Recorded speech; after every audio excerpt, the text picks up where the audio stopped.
O tema da mensagem, queridos, é a ira de Deus. Eu quero pregar sobre a ira de Deus. Ou, da melhor forma que eu gosto de falar, a justa indignação de Deus. Eu procuro não falar ira porque muitas vezes tomamos a ira de uma forma pejorativa. E essa palavra no grego, quando ela foi levada para o português, geralmente nós trazemos algumas confusões com a ira humana, que é a raiva, com a ira de Deus. E nós não podemos confundir. Deus não tem raivinha. Deus sabe de tudo que ia acontecer. Deus não foi pego de surpresa pelo pecado. Deus já sabia que iria acontecer. Deus não foi pego de surpresa e teve que mandar o seu filho morrer na cruz por emergência, porque algo extraordinário aconteceu que ele não sabia. Não, o cordeiro já tinha sido imolado antes da fundação do mundo. Jesus não foi proposta B, não foi uma segunda opção. Sempre foi a opção de Deus, sempre foi o sacrifício de Deus. Então Deus não está com raivinha do pecado, porque ele já sabia que tudo iria acontecer. Essa ira não é uma raiva humana. Então eu preciso entender isso, e a maior definição que eu encontrei para chamar a ira de Deus seria uma justa indignação de Deus contra o pecado. Deus está indignado em relação ao pecado. Deus fica indignado em relação ao pecado. É uma justa indignação. Domingo passado, o missionário Flávio pregou sobre Jesus ali com os mercadores que estavam vendendo, fazendo da casa de Deus um comércio, onde toda a política que para você sacrificar, uma casa de câmbio que havia ali, era uma casa de câmbio, de troca de moeda, ou seja, você tinha que passar por aqueles mercadores para ter acesso ao sacrifício, ou seja, havia empecilhos para você adorar a Deus, empecilhos, e Jesus fica indignado com aquilo, levanta as mesas naquele lugar. É uma indignação, uma justa indignação diante dos pecados que ali estavam ocorrendo. Eu quero falar sobre essa justa indignação.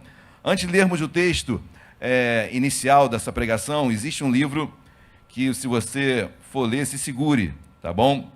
Eu só li uma parte, confesso que não o li totalmente, mas é de Jonathan Edwards, e o livro é Pecadores nas Mãos de um Deus Irado.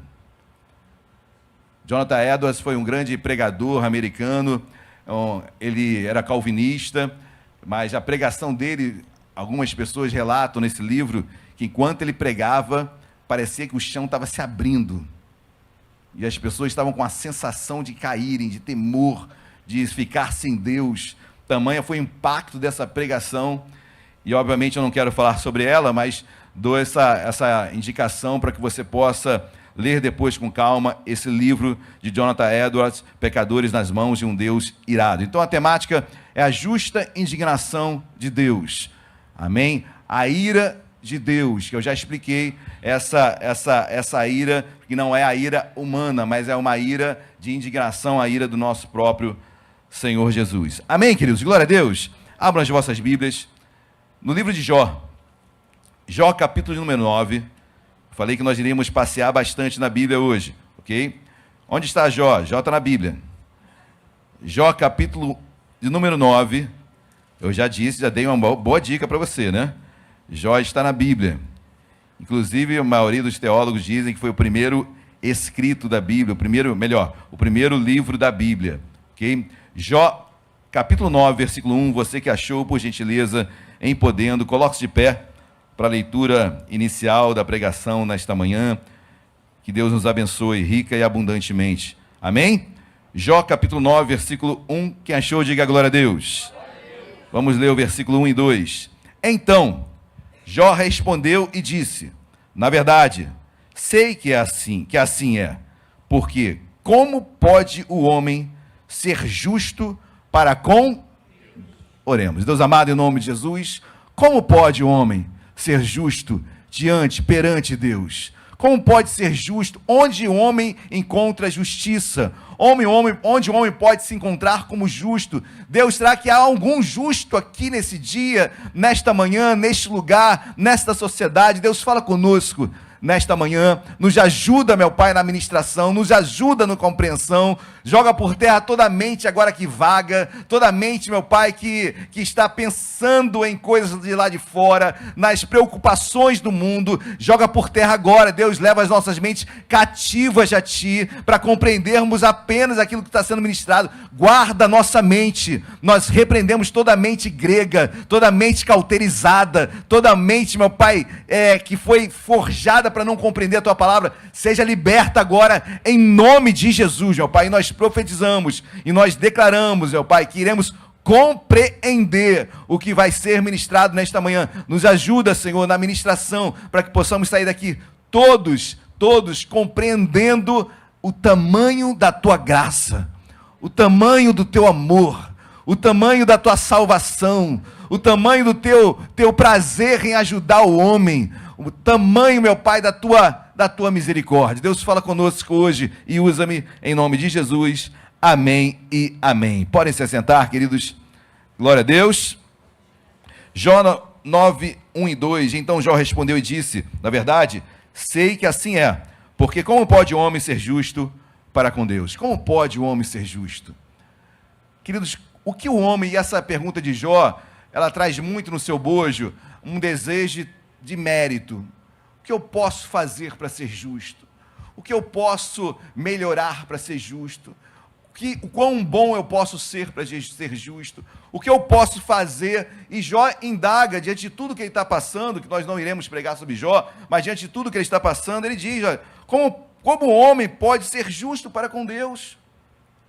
Como eu posso ser justo? E eu quero começar essa pregação já colocando essa pergunta para você, queridos. O que você pode fazer para ser justo diante de Deus? Onde Deus olha e fala: Ele é justo. Justo, bom, coloque o adjetivo que você quiser, bom,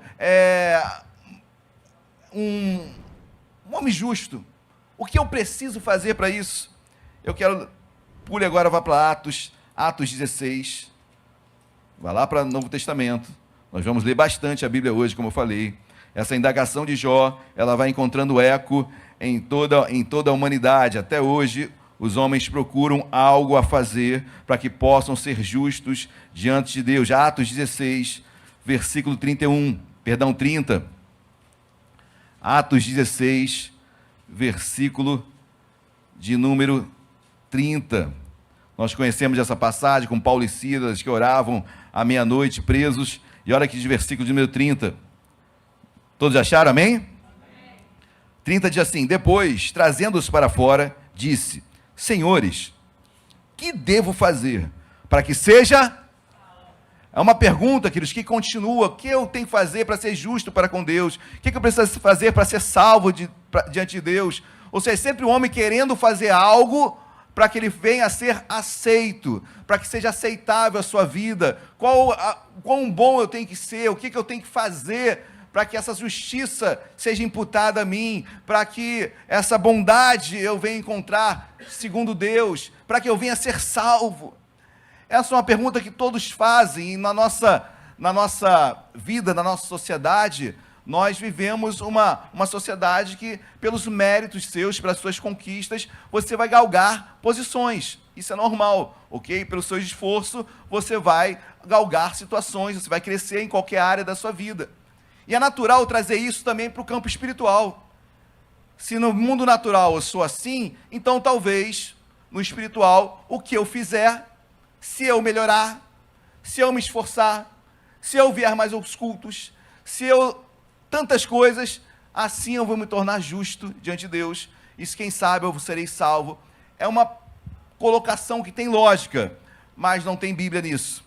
Não tem Bíblia nisso. E nós vamos ler e procurar responder essa pergunta: o que eu devo fazer para que seja salvo? Ah, pastor, é entregar sua vida a Jesus. Eu poderia acabar assim. E provavelmente eu vou acabar assim. Mas eu quero levá-lo a questionar algumas coisas. Eu quero te incomodar um pouquinho. Amém? Eu quero que você seja incomodado no seu entendimento sobre salvação. Eu quero te provocar algumas coisas. Eu quero provocar alguma coisa dentro do seu coração para que você não esteja sendo levado apenas por achismos ou porque alguém falou e eu acreditei, mas eu não consigo raciocinar do porquê eu sou salvo. Você sabe do que você é salvo? Deus te salvou de quê? se você sempre foi bom, você é um bom filho, um bom esposo, um bom marido, nunca matou, nunca roubou, nunca fumou. Salvou de quê? Deus te salvou de quê? É uma pergunta que a gente tem que fazer, porque a primeira coisa no evangelismo que as pessoas perguntam é: mas eu sou bom, eu faço caridade, eu não faço mal a ninguém. Ser salvo? Se eu sou salvo, mas eu não estou perdido. Se eu estou perdido, quem me aprisionou?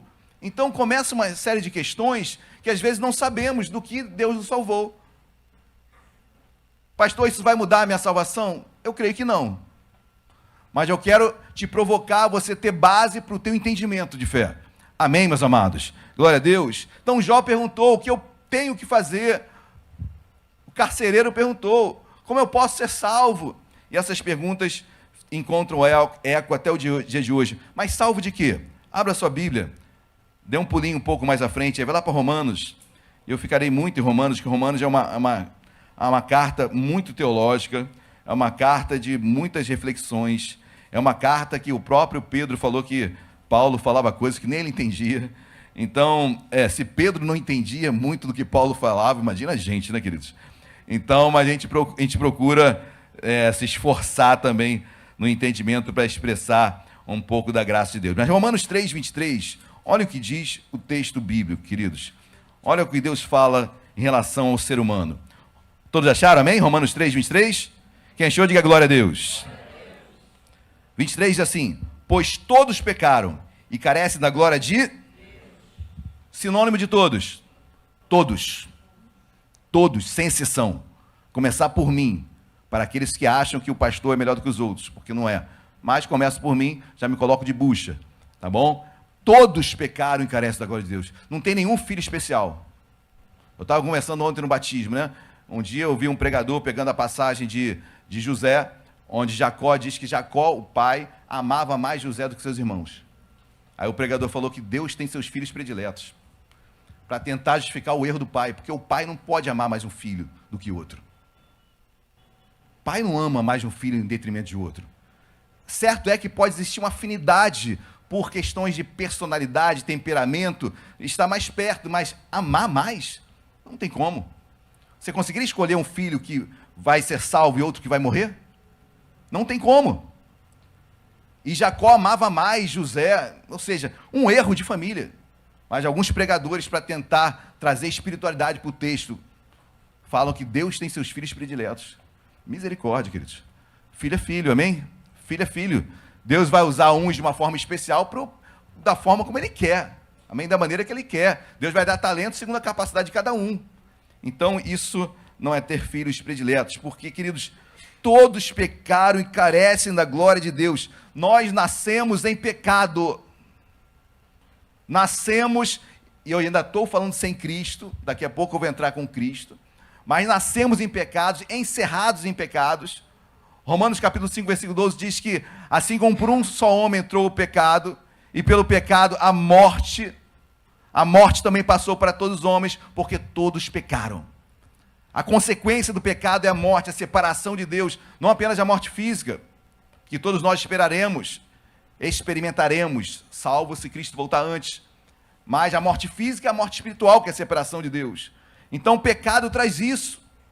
Todos pecaram e carecem da glória de Deus. Todos, não há especial, não há crente melhor. Não é porque eu estou aqui no altar pregando. O altar já é um nome que às vezes parece que quem está aqui voa, né, queridos? Quem está aqui não tem problemas. Quem está aqui não trabalha. Quem está aqui tem tudo tranquilo para estar aqui. Eu não vejo diferença nenhuma em quem está aqui e quem está na cozinha. Nenhuma, queridos. Nenhuma. A única diferença é a evidência. Está mais disposto. Aqui eu tenho que ter temor. Lá não? Aqui eu tenho que ter mais seriedade. Lá não. Então, em qualquer lugar, queridos, na sua vida, você tem que ter temor a Deus. Em qualquer lugar, você tem que ter temor a Deus. Amém, meus amados? E quando eu leio esse texto, já começo a entender a minha realidade enquanto homem. Uma herança adâmica veio sobre mim e todos pecaram e carecemos da glória de Deus. Romanos 5,12. Assim como por um só homem entrou o pecado no mundo, Adão, e pelo pecado a morte, assim também a morte passou para todos os homens, porque todos pecaram. Amém, queridos? Guarde isso no seu coração. Todos pecaram. Ainda em Romanos, capítulo 3, vai para o versículo 9. Versículo 9 diz assim, Romanos 3, versículo 9 diz assim, que se conclui, temos nós qualquer vantagem? Não, de forma nenhuma, pois já temos demonstrado que todos, tanto judeus como gregos, estão debaixo do, como está escrito, não há justo nenhum sequer. Qual era a pergunta de Jó? O que eu posso fazer para ser justo para com Deus? Perante Deus, para Deus. E a Bíblia diz que não há um justo sequer. Não há um, queridos. Na sua justiça própria, depois a gente vai entrar mais a fundo nisso, mas eu quero que você se atenha a isso. Eu nasci e na minha justiça não há nenhum justo, não há justiça humana que lhe dê, que o faça digno de Deus. Não há bondade tua, não há caridade sua. Tudo isso é obrigação, queridos. Nada, não há bondade, por mais bondoso, caridoso, amoroso que você seja. Você pode abrir 10.000 ONGs para ajudar todas as pessoas do mundo. Queridos, não há um justo sequer. A tua justiça humana não faz mais digno ou digno de Deus. Por mais duro que seja falar isso, queridos. Mas eu preciso entender. Amém? Não há um justo sequer. Então você não é a última bolacha do biscoito. Você não é o melhor do que ninguém. Ninguém aqui é melhor do que ninguém. Amém, queridos? Ninguém é melhor do que ninguém. Ninguém é melhor do que ninguém. Ninguém é melhor do que ninguém. Eu tenho que olhar isso para a minha vida e falar, Senhor, e daí o desafio do ser humano, o desafio daquele que coordena grupos. Eu não falo só na igreja, não. É o desafio daquele que está diante de grupos. Antes de cobrar, já procurou para sentar, para ouvir, para chorar junto com ele? Se você já fez tudo isso, tem toda a autoridade para cobrar. Se você não fez, é muita religiosidade. Porque, queridos, não existe diferença. Todos nós estamos num corre, não tem nada justiça minha que venha me fazer mais digno. Então, olhe com misericórdia. Escute as pessoas, ouça-as. Saiba dos problemas dela, para que você possa ter um critério de avaliação e não botar todo mundo na mesma caixa e determinar algo. Isso é um desafio, queridos. Por que é um desafio, pastor? Porque exige tempo. Exige paciência, exige ouvir. A gente não gosta de ouvir, a gente só gosta de falar, e falar dos nossos problemas. A gente não gosta de ouvir as pessoas, a gente não gosta de perder tempo. O ser humano é assim, e às vezes é mais fácil eu ser rude, às vezes é mais fácil eu ser intransigente, e aí, queridos, eu só afasto as pessoas. Mas olhe para mim, eu falei na pregação, na oração aqui, da consagração, eu falo, Senhor, e eu falei para o Alcimar também, quando a gente estava por aqui, eu não gosto de pedir nada para alguém que eu não possa fazer, que eu não gosto que faça para mim. Eu não gosto. Eu sou pastor, querido, já há 18 anos, tenho meu trabalho secular. Pastor, se o senhor fosse um pastor com dedicação exclusiva, o senhor serviria melhor a Deus? Tenho certeza. Tenho certeza que eu serviria melhor a Deus. Eu estaria todos os cultos aqui. Até fora do culto eu estaria aqui. Porque eu estaria exclusivamente servindo a Deus. Mas eu não posso. Eu não posso. E ponto. E tudo bem. Mas tenho certeza, o dia que eu estiver aqui, o couro come, porque eu vou até o fim, queridos. Eu vou até o sangue. Eu vou doar todo o meu tempo. Vou doar tudo que eu puder, mas não estarei todo o tempo. Não tem como eu cobrar também que outros estejam todo o tempo, porque eu não consigo.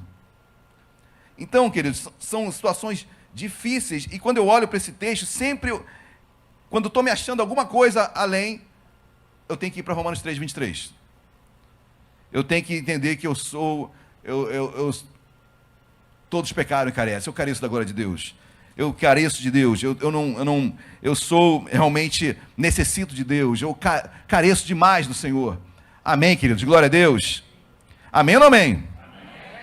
Eu não estou falando de ira ainda do Senhor, mas não há um justo sequer. Aí eu começo a entender que a minha justiça não vai me fazer mais. Pela minha justiça eu teria que largar tudo. Largar tudo. Largar tudo. Largando tudo, eu não conseguiria dar a estabilidade que eu dou para minha família e tantas outras coisas. Faria da igreja um peso, porque a igreja teria que pagar um pastor, que hoje não tem isso. Aí eu traria um peso para a igreja. E algumas pessoas falam isso, não, tem que ser assim. E Paulo, que construía tendas, para não ser pesado a igreja. Tem outros que dependiam da igreja, outros não. E tudo bem, queridos. Vamos fazer a obra de Deus. Com um culto que eu possa vir, que seja o teu melhor culto. Eu sempre falo isso. Amém? Sem estresse. Já basta a sociedade, já basta o nosso dia a dia, que é um estresse. Agora, quando eu estiver aqui, eu vou chegar 8h30 para a consagração. Eu moro no Recreio. Saio 7 da manhã de casa, acordo às 6 e vou estar aqui 7. Por quê? Porque é o dia que eu tenho. E ele vai ser colocado da melhor forma. Amém, queridos? Então, faça disso a sua religiosidade. A palavra religião não pode ser tomada de forma pejorativa apenas. Amém? Você é religioso, você acorda de manhã, você escova dente? Eu espero que todos aqui escovem o dente, né? Então, logo como você acorda. Não, pastor, acorda meio-dia. Pô, meio-dia aí. Mas você escova o dente, pô, isso é religiosidade. Você tem uma religião, você tem um passo a passo, você tem uma metodologia, você tem uma conduta ali programada. Você vai trabalhar, isso porque você é religioso, você almoça meio-dia, tem aquela religiosidade toda do seu dia a dia. Tem coisas boas na religião. Domingo eu estou na igreja. Amém, queridos? Glória a Deus. Amém ou não amém? Romanos 1,18. Romanos 1,18. Olha o que diz Romanos 1,18, queridos. Se eu pudesse, eu tirava o versículo 18 da Bíblia. Mas eu ia ser fulminado por Deus. Olha o que diz o versículo 18. A ira, no grego orgai, quer dizer, repito, não é a ira humana, a raivazinha. Deus não está com raiva de você. Ah, você me magoou. Deus falando, imagina Deus, eu estou magoado com você. Misericórdia, né? Nós estamos falando do Todo-Poderoso. Daquele que sabia e sabe quem você é. Sabe o que você fez e o que você fará. Então ele não está com raivinha de você. Você não pegou ele de surpresa. Mas ele está indignado em ver a tua realidade. Ele está indignado em ver a realidade da sociedade. Ele está indignado em ver pessoas na mazela da rua. Ele está indignado em ver as pessoas se prostituindo. Ele está indignado em ver as pessoas se divorciando por qualquer motivo. Ele está indignado em ver as pessoas se drogando. Olha aqui de versículo 18. A ira de Deus, ou a justa indignação de Deus, se revela do céu contra toda impiedade e perversão dos homens que detêm a verdade pela... Depois você lê todo o capítulo. Mas existe uma indignação de Deus, existe uma ira de Deus. Isso não tira o amor, porque eu fico indignado quando meus filhos erram. E eu os amo. E eu tenho que tentar, de alguma forma, corrigi-los e levá-los ao prumo, ao caminho correto. Não tira o amor de Deus, nem é antagônico ao amor de Deus. Essa justa indignação, ela é justa. Deus está indignado com o pecado. O pecado afasta o homem de Deus. E Deus está indignado com isso. É uma constatação lógica, ele já sabia que iria acontecer, mas a indignação ocorre. É a mesma coisa quando a Bíblia diz que Deus se arrependeu. Deus pode se arrepender, queridos? Se ele já sabe todas as coisas? Então, mas o português ali, quando vai traduzir arrependimento, é a palavra que encontrou. Mas, na verdade, é a tristeza de Deus ao constatar o que ele já sabia. Tem uma adagem popular que é terrível, que diz, olha, que os olhos não veem, o coração não. Aí quando você vê, caramba, que tristeza. Mas você já sabia. É isso, Deus já sabia que ia acontecer, mas quando acontece, E, poxa, que tristeza. Não é que Deus se arrependeu, ele só está constatando uma coisa que traz tristeza. Amém, meus amados? Assim eu leio o texto, e a ira, a indignação de Deus está com toda a perversidade, impiedade, todo o pecado que cada vez mais está deliberado. E as pessoas fazendo o que querem, sem qualquer temor a Deus. João 3,36. Volte um pouquinho aí na sua Bíblia. Evangelho de Cristo, segundo João, capítulo 3, versículo 36. João 3,36, quem achou, diga, ô glória. Glória. Olha esse texto, queridos. Por isso, quem crê no Filho tem a vida. O que todavia se mantém rebelde contra o Filho, não verá a, mas sobre ele permanece a ira de Deus. Te salva de quê? O homem, quando nasce, a Bíblia diz que há sobre ele a ira de Deus, a justa indignação de Deus para o pecado que habita no homem. Deus não está irado contigo, ele está irado com o pecado que existe dentro de você. Uma justa indignação. Deus está indignado com o pecado que me escraviza. E eu passo a ser servo do pecado. Eu caminho em função do pecado. E Deus está indignado com isso. Aqueles que permanecem, sobre ele permanece a ira. Então o que Deus te salva de quê? Da ira de Deus sobre o pecado. É sobre isso que Deus está te salvando. A sociedade, o mundo, as pessoas quando nascem estão encerradas em uma justa indignação de Deus sobre o pecado. E Deus, com o seu amor, nós iremos trabalhar mais disso, no seu amor, ele quer nos salvar dessa indignação. Quem está entendendo, diga glória a Deus. Seja rico, seja pobre, está encerrado na indignação de Deus. Pode ter conquistado tudo nessa terra, pode ter mansões, pode ter dinheiro no banco, pode ser o que for. Pode ser a pessoa mais paupérrima também. Mais, entre aspas, humilde. Não interessa. A Bíblia diz que ela está abaixo, ela está debaixo de uma ira, de uma justa indignação de Deus. Deus está indignado com o pecado que habita nessa pessoa. É disso que Deus quer nos salvar do pecado que nos escraviza. Amém, meus amados? É disso. Você é salvo desta ira. Você é salvo pelo amor de Deus. Eu vou trabalhar mais isso, mas entenda agora do que eu sou salvo. Agora entendi. Não é o que eu tenho, não é a bondade que eu fiz, não é quão bom eu sou, não é quão misericordioso eu sou, não é quantas caridades que eu fiz, não são quantas ONGs que eu abri. Eu sou salvo de algo que está intrínseco a mim quando eu nasço, que é o pecado. Ele me escravizou e eu preciso ser salvo dessa ira de Deus sobre o pecado. E Deus quer nos salvar. Amém, meus amados? Glória a Deus. Amém ou não amém? Amém. Vamos continuar. Efésios. Dê um pulo aí na sua Bíblia. Vamos ler bastante, falei. Efésios capítulo 5, versículos 5 e 6. Carta do apóstolo Paulo à igreja em Éfeso, capítulo número 5. 5:5.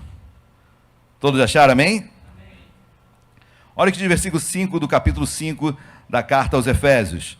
Diz assim: sabei, pois, isto: nenhum incontinente, ou impuro, ou avarento, que é idólatra, tem herança no reino de Cristo. Ninguém vos engane com palavras vãs, porque por estas coisas vem a ira de Deus sobre os filhos da...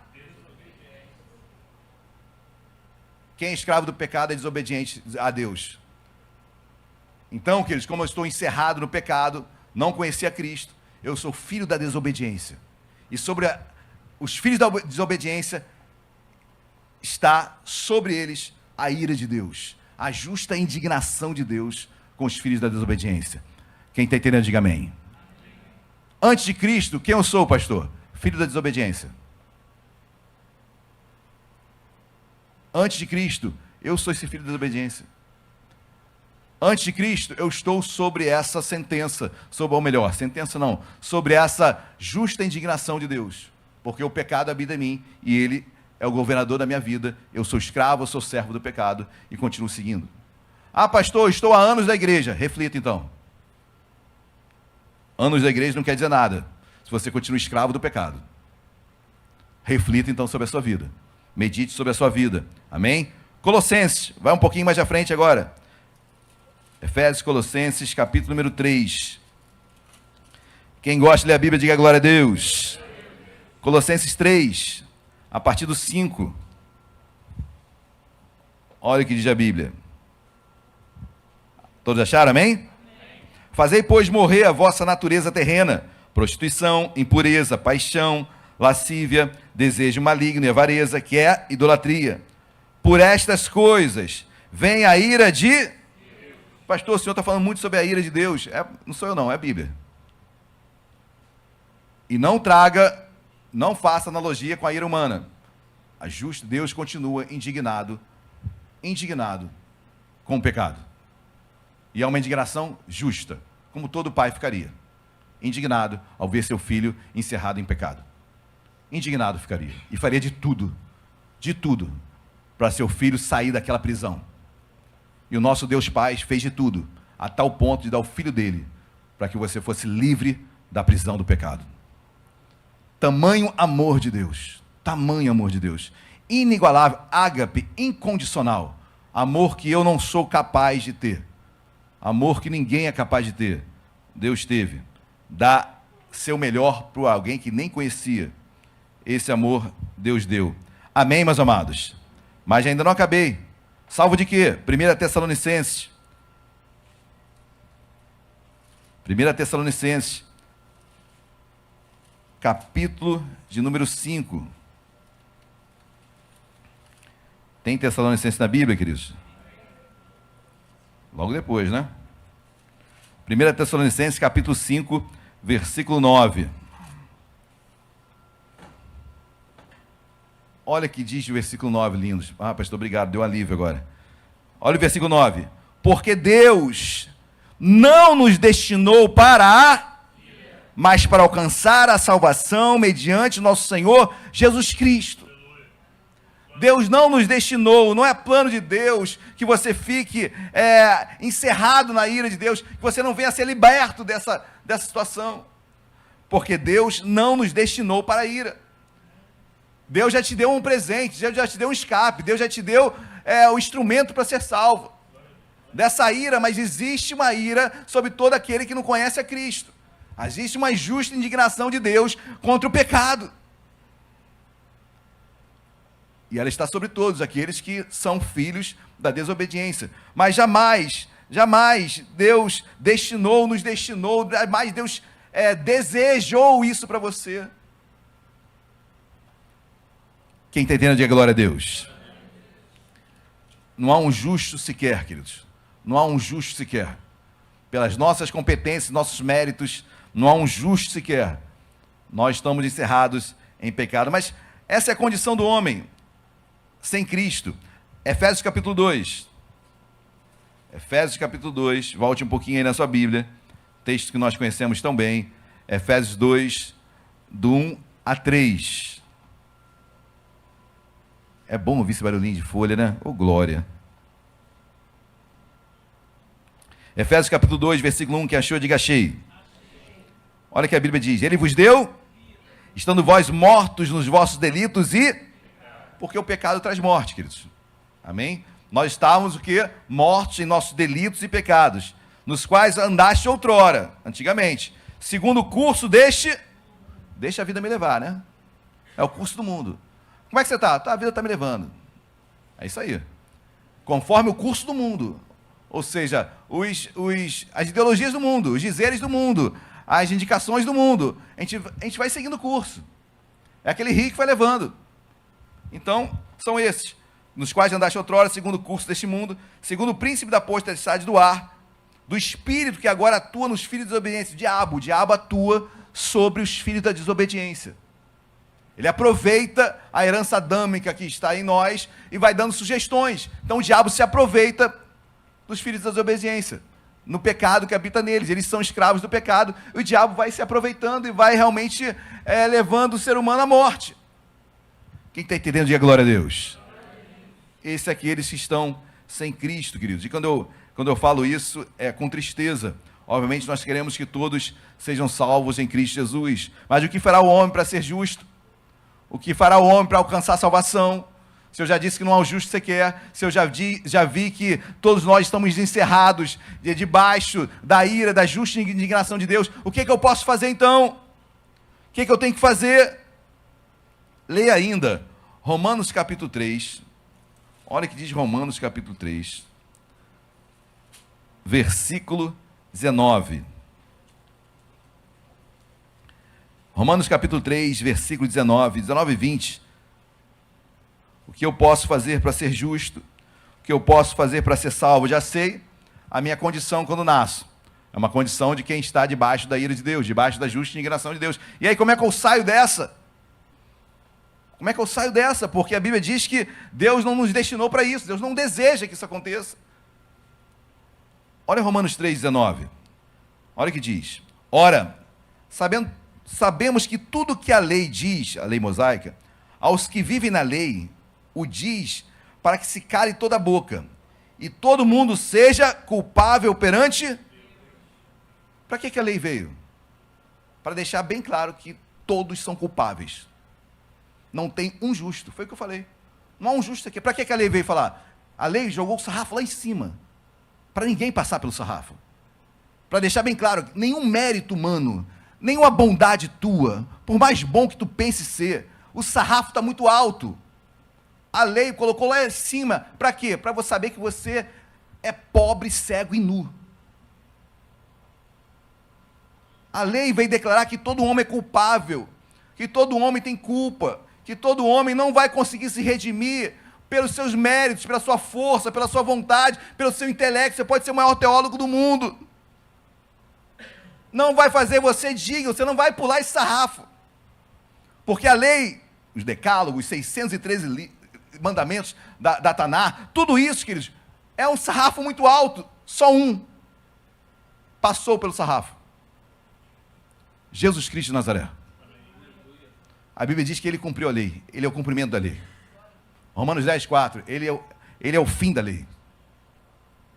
Ele é o fim da lei. Não há mérito humano nenhum em nós que nos faz sermos justos. O sarrafo foi colocado lá em cima para que você quebre a cara. E para que você saiba que você não é melhor do que ninguém. Você precisa de um Salvador. Nós precisamos de um Salvador. Nós precisamos de Jesus. Por mais que você tenha qualidades, habilidades. Olha o versículo 20.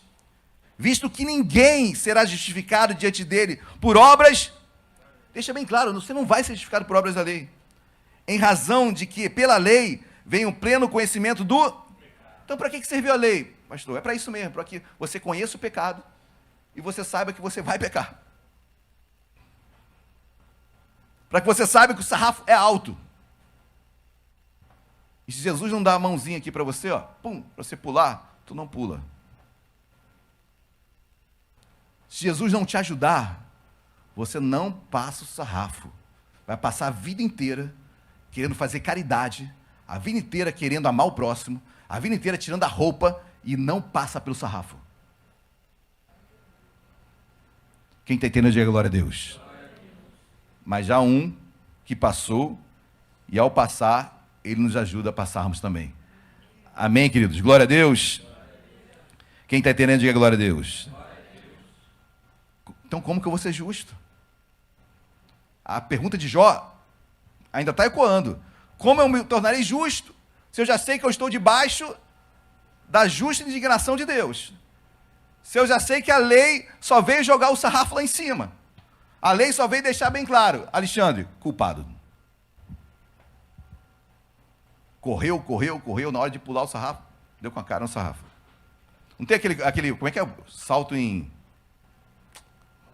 Não é com vara não, tem o salto também normal, né? Salto em altura. Não sei. Imagina, não adianta. Você não passa. A lei, guarde isso. A lei é o termômetro. Só diz a temperatura. Não cura a febre. A lei é o termômetro, só diz a temperatura, não cura a febre. só veio denotar teu estado. A lei só veio falar culpado. Pô, mas eu sou bom? Culpado. Nunca me fiz mal a ninguém? Culpado. Por quê? Infelizmente, Adão pecou. Romanos 5:12. Pecado passou a todos os homens, pelo pecado a morte passou para todos os homens, porque todos pecaram. Eu trago essa herança. Estou debaixo dessa justa indignação de Deus. Quem está entendendo, diga glória a Deus. Pastor, muda o cenário agora. Vou mudar o cenário, queridos. E agora? Diante já de um entendimento agora melhor, diante de eu saber apresentar a razão da minha fé, porque até agora eu falei que eu iria só provocar você. Porque eu sei que você já entregou sua vida para Jesus. Eu espero, né? Mas eu só quero provocar a razão da tua fé, se você tinha essa razão toda. Mas olha o que diz, e agora? O que eu faço? E agora, pastor? Já ouvi a mensagem, agora o que eu faço? Olha o que diz Romanos 3:21. Romanos 3:21. Mas agora, olha o que Paulo fala. Mas agora, sem, entre vírgulas, explicativo. Mas agora, sem, ou seja, acabou a lei mosaica. Esquece. Ela só botou o sarrafo lá em cima, para que você entenda que você não consegue passar pelos teus méritos. Mas agora, sem lei, se manifestou a justiça, testemunhada pela lei e pelos... Olha, a lei e os profetas já indicavam qual era a justiça, Jesus. Mas agora, sem lei, se manifestou a justiça de Deus, testemunhada, ou seja, falada, pregada na própria lei e pelos profetas. Os profetas ansiavam pelo Messias. Sempre a salvação foi pela fé em Cristo Jesus, sempre. Algumas pessoas chegam para mim, pastor, como é que era a salvação no Antigo Testamento? Hebreus 11, pela fé, pela fé, pela fé, pela fé. Sempre foi pela fé. Sempre foi. Claro, Jesus não tinha vindo ainda na terra, fisicamente, mas a expectativa do Messias, do Cristo, sempre houve. E a fé nele, no Messias, no Cristo, que obviamente Jesus depois veio, mas sempre a salvação foi pela fé. Amém, meus amados? Sempre, e sempre será. Abraão não foi salvo pela sua genealogia, Abraão foi salvo pela fé. Amém, queridos? Glória a Deus. Aí quando eu leio isso, mas agora sem lei se manifestou a justiça de Deus, testemunhada pela lei e pelos profetas. 22. Justiça de Deus, mediante a fé em Jesus, para todos e sobre todos os que creem, porque não há distinção. Aí olha o versículo ali, todos pecaram e carecem da glória de Deus. 24. Sendo justificados gratuitamente por sua graça, mediante a redenção que há em Cristo. Que te fala para o seu irmão, você foi justificado. Não entendi o que é isso, pastor. O que quer dizer justificação, queridos? Primeiro, eu estou debaixo de uma condenação. Entendemos disso, não entendemos? Estou debaixo de uma justa indignação de Deus. Eu preciso ser salvo dela, o que é que eu faço? Aí Deus propõe algo chamado justificação. Justificação, querido, é um termo forense, é um termo legal. É a mesma coisa que absolvição. Deus nos já absolveu. Jesus nos já absolveu. Você foi justificado. Você foi absolvido. Vou trazer um exemplo, uma analogia para você entender. Imagine Deus no trono dele. Deus está no trono dele, julgando. E o homem em pecado. Existe uma justa indignação de Deus pelo pecado que está no homem. E ele é culpado. Sentença, culpado. Aí, isso é uma analogia minha, tá bom? Aí Jesus faz o seguinte, mas tem uma coisa, Deus Pai, eu assumo a culpa dele. A ofensa dele eu levo também. A Flávia leu Isaías 53.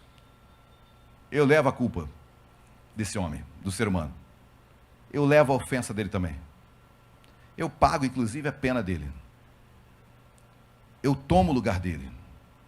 Esse tribunal onde foi, gente? Esse tribunal foi na cruz. Esse tribunal estava na cruz. Onde quem sofreu a justa indignação de Deus, a justa indignação pelo pecado, a ira de Deus caiu sobre o seu, pode falar, querido, sobre o seu filho. O filho sofreu a ira, a indignação de Deus, Pai. A alma que pecar, essa Jesus não pecou, mas levou o meu, os seus, os nossos pecados na cruz. E tinha que morrer. E ele morre na cruz pelo meu e o seu pecado. E você se torna absolvido, justificado, salvo. Que amor é esse, queridos? Que amor é esse? Se não constrange, eu não sei o que tem dentro de você. Que constrangimento, que amor é esse?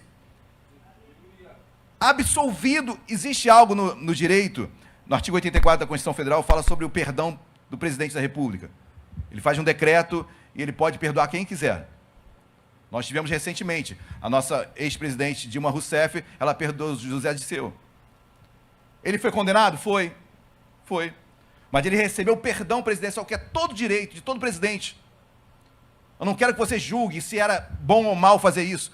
Todo presidente tem direito de dar o indulto, ou perdão, ou graça. Olha como a Constituição fala. Olha os adjetivos. É o perdão presidencial, que pode ser chamado de graça ou indulto. De onde vem esse termo indulto, graça? Bíblia. Só que o indulto que é dado pelo presidente da República faz com que a pessoa excluída é a punibilidade dela. Ela não vai cumprir pena mais, está liberta. Mas ela foi condenada. Puxar a ficha, está lá. De qualquer um que recebeu perdão judicial, perdão presidencial. É semelhante ao que Deus faz conosco. Só que Deus é muito melhor, queridos. Se puxar tua ficha, está zerada. Tua ficha, você não vai cumprir pena e não tem histórico. Deus lançou seus pecados no mar do esquecimento. Acabou, tudo se fez novo. Ficha branca, ficha nova, zerada. Pastor, mas eu fiz isso e aquilo. Perdoado está, no mar do esquecimento foi jogado. Nova criatura tu és. Que amor é esse, queridos? Agora você entende, eu fui justificado, eu fui absolvido. Quem é justificado se torna justo. A palavra justificação quer dizer tornar-se justo. Jó, o que eu farei para ser justo? Jó, entrega a tua vida para Jesus. Jó, não é a tua justiça, é a justiça que Jesus fez na cruz. Eu sou justo porque eu olho para a cruz, não é meu mérito, é o mérito de Jesus, ele me faz ser justo nele. Eu sou justo na cruz, nele. Eu sou justo na obra de Cristo.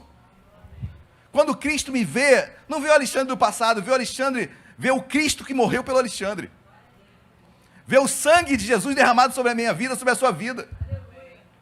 As pessoas vão te julgar. Ah, mas como ele pode? Antes ele fez tanta coisa. Pô, mas ele fez isso e aquilo, como pode mudar assim? Ficha limpo, querido. Em nome de Jesus. Levanta tua cabeça, bola para frente. Deus é contigo. Deus te absolveu. A cruz foi o tribunal de absolvição para o ser humano. E agora eu sou justo em Deus. Não é pelo meu mérito, mas em Deus eu sou justo. Você pode falar isso. Eu sou justo. Diga assim, eu sou justo. Amém, igreja? Glória a Deus. Quase encerrando. Volte para Romanos. Romanos capítulo 5 é o texto áureo. Na verdade foi o texto do nosso debate no Google Meet. Saiu fogo. Romanos capítulo 5, versículo 1. Olha que lindo, querido. Justificado, novamente, justificado, ou seja, tornado justo. Pois, mediante a fé, temos paz com Deus por meio do nosso Senhor Jesus Cristo.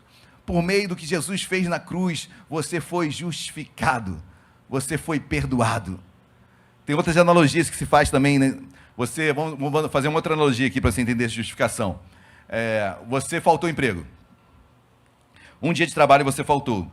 Aí iam dar falta para você. Só que no dia seguinte você apresenta uma justificativa. Atestado médico. Ah, tá bom, então tirei a sua falta, tá tudo tranquilo. É a mesma coisa, queridos. Jesus me justificou. Ei, pai, Deus pai, rapidinho.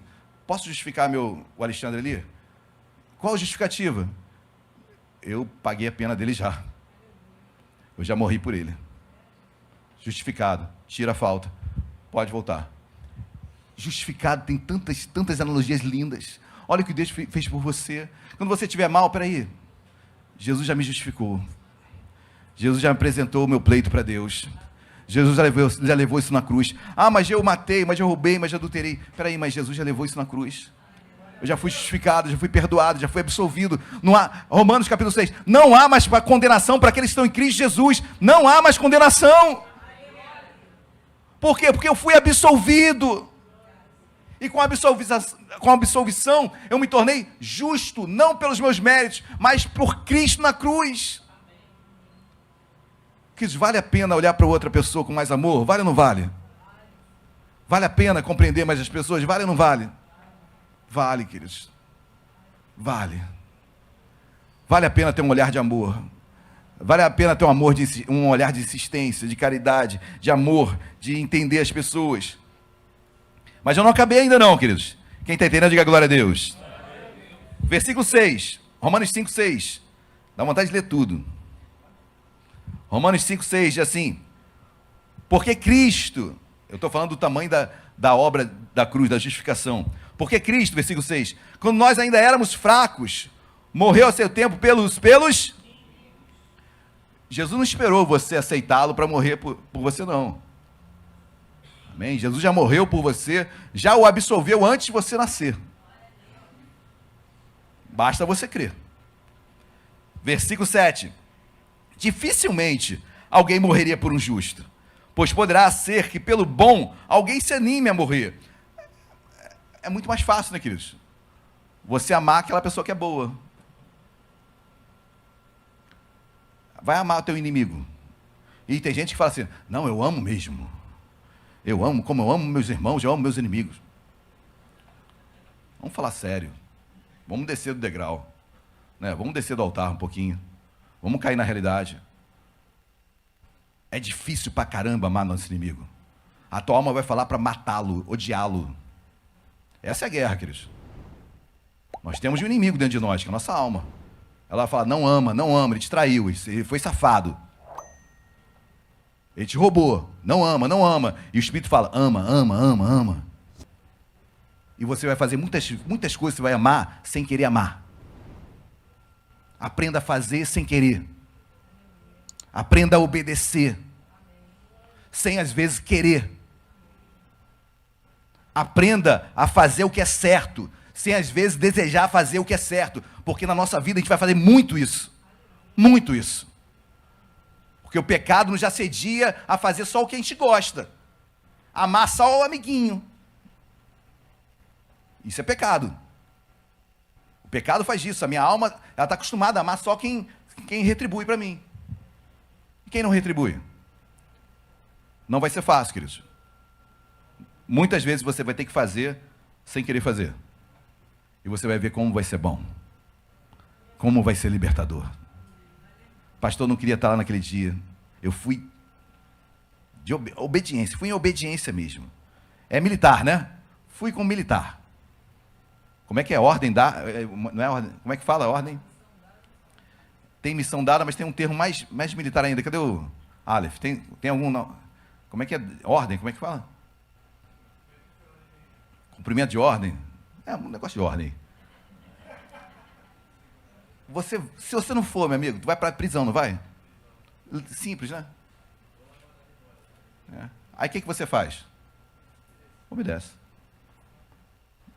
É inteligente, né? Por que a gente faz isso no mundo e não faz perante Deus? Obedece, queridos. Obedecer não quer dizer que a tua alma está concordando. Muito pelo contrário. Né? Vai lá para a selva, vai comer milho, vai comer não sei o quê, vai andar na lama. Para quê? Não sei. Não estamos em guerra, não estamos nada, né? Não tem nenhum inimigo ao nosso redor. Mas o cara está lá na selva, está passando uma perrengue. Mas por quê? Mandou, obedeço. Não está querendo, mas vai obedecer. E Deus honra, queridos. Deus honra. Você vai ver que depois, quando você fizer algo que você não queria, e aí no dia seguinte, Senhor, obrigado, porque, olha, tirou um caminhão dos meus ombros. Estou bem agora, estou feliz, pude ajudar, pude superar a minha alma. O espírito prevaleceu, a carne é fraca, mas o espírito está pronto. Meu espírito está pronto, a carne é fraca, eu sei que ela quer fazer só o que ela deseja, mas o espírito está pronto. Amém, queridos? Glória a Deus. Versículo número 8. Mas Deus prova o seu próprio amor para conosco, pelo fato de ter Cristo morrido por nós, sendo nós ainda... Olha o 9. Logo, muito mais... Paulo gosta, né, do advérbio de tempo, né? Logo, muito mais agora, sendo justificados pelo seu, seremos por ele salvos da ira. Glória a Deus, igreja. Seremos salvos da ira. Qual? Da indignação de Deus contra o pecado. Foi disso que você foi salvo. Fomos salvos da ira. E é mais aqui, queridos. Eu fui, estou sendo e vou ser, porque o termo aqui está no plural. Seremos salvos da ira. Ou seja, Paulo está falando aqui até de um julgamento eterno, do trono branco. Paulo está falando de algo além, lá para frente ainda. Amém, queridos? Fomos, estamos sendo e seremos salvos da ira. Amém, queridos? Glória a Deus. Por causa de quê? Pelo sangue de Jesus. Pela cruz. Versículo 10. Porque se nós, quando inimigos, fomos reconciliados com Deus, mediante a morte do seu Filho, muito mais, estando já reconciliados, seremos salvos pela sua vida. Quiser um eufemismo aí para salvo da ira, salvo pela vida. Ah, não gosto de palavra muito pesada. Então usa o eufemismo, salvo pela vida. Deus deu a vida, Jesus deu a vida por nós. É a salvação. Amém, queridos? Glória a Deus. Olha o 11. E não apenas isto, mas também nos gloriamos em Deus, por nosso Senhor Jesus Cristo, por intermédio de quem recebemos agora a reconciliar. Você foi reconciliado. Você foi reconciliado com Deus. Um dia você tinha vínculo com Deus. Agora você foi reconciliado com Deus. Amém, meus amados? Isso é que Deus trouxe. Deus trouxe de volta a Ele próprio. Amém? Agora sim, para encerrar. 2 Coríntios, pulei na sua Bíblia. 2 Coríntios capítulo 5. Pastor, já fui reconciliado. A pergunta de Jó já foi respondida. E agora o que eu faço? Já me reconciliei com Deus. Agora eu voltei a ter a minha amizade com Deus. Agora de filho de desobediência, agora eu sou filho de Deus. Amém? Eu sou filho de Deus, fui adotado por Deus. Deus me chamou. 2 Coríntios capítulo 5, versículo 18. Todos acharam, amém? 2 Coríntios 5, 18. Olha o que diz. Ora, tudo provém de Deus, que nos reconciliou consigo mesmo, por meio de Cristo, e nos deu o ministério da... Deus te deu um ministério. Você aceitou Jesus, na mesma hora Deus te deu um ministério, chamado reconciliação. Assim como você foi reconciliado, Deus quer que você reconcilie outras vidas com Ele. Você não foi salvo porque você é bonito. Você não é salvo porque você apenas, entenda-se apenas com muitas aspas, tá bom? Muitas aspas. Por apenas ter aceitado Jesus. Muitas aspas. Mas a tua salvação tem um propósito além, que é reconciliar outras vidas. Olha o que diz o versículo 19. A saber que Deus estava em Cristo, reconciliando consigo o mundo, não imputando aos homens as suas transgressões, e nos confiou a palavra da reconciliação. Nos confiou a palavra da... Deus confiou a você. Essa palavra de reconciliação, Deus imputou, Ele confiou a ti. Sou eu, você que temos que levar agora essa palavra. Não foi dado a anjos, não foi dado a pessoas super especiais, foi dado a mim e a você, com as nossas limitações de tempo, de horários. Deus deu a nós. Então eu vou aproveitar. Amém? Não é o pouco tempo que eu tenho, eu vou aproveitar. Porque foi confiada a mim a palavra da reconciliação. Versículo 20. De sorte que somos embaixadores em nome de Cristo, como se Deus exortasse por nosso intermédio. Olha que autoridade Deus te deu, queridos. Em nome de Cristo, pois rogamos que vos reconcilieis com Deus. Olha o que Paulo diz. Eu rogo para que você se reconcilie.